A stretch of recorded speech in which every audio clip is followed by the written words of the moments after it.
వాళ్ళు ఆ video open చేసి చూశారు. అయితే దాంట్లో ఎవరు కనిపించరు.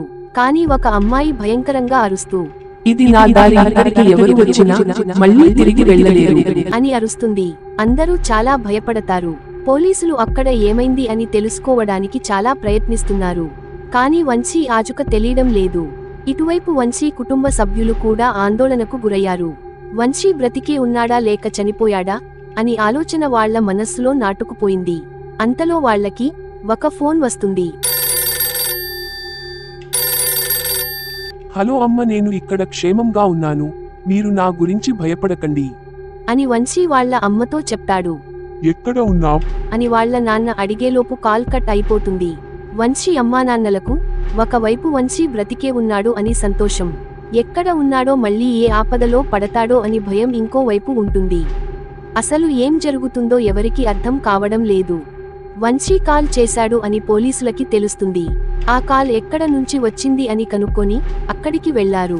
అది ఒక పాతబడిన భవనం. అది చూడడానికి చాలా భయంకరంగా ఉంది. చుట్టూ గబ్బిలాలు తిరుగుతూ తుప్పు పట్టి ఉంది. అయితే అక్కడ వాళ్లకి వంశీ కనిపించాడు. వాళ్ళందరూ వంశీ దగ్గరకి వెళ్లి, ఆ రోజు ఏమైంది, నువ్వు ఇక్కడికి ఎలా వచ్చావ్ అని అడిగారు. అప్పుడు వంశీ భయపడుతూ, ఆ రోజు నేను అక్కడికి వెళ్ళాను, వెళ్ళి నా కెమెరాతో వీడియోస్ తీసుకుంటున్నా, అప్పుడు నాకు అక్కడ ఎవరో వెనక నుంచి తోసేశారు.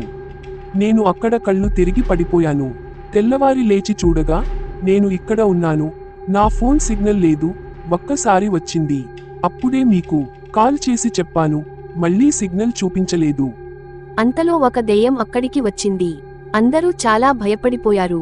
అప్పుడు ఆ దెయ్యం, నేను మిమ్మల్ని ఏమి చేయను, నన్ను చూసి భయపడకండి, మీ అబ్బాయిని కూడా కాపాడింది నేనే అని అంటుంది.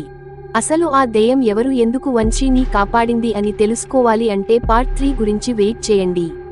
ఈ ఛానల్ను సబ్స్క్రైబ్ చేసుకొని బెల్ ఐకాన్ ఆన్ చేసుకోండి. అప్పుడే నేను పెట్టిన వీడియోస్ మీ ఫోన్కి వస్తాయి.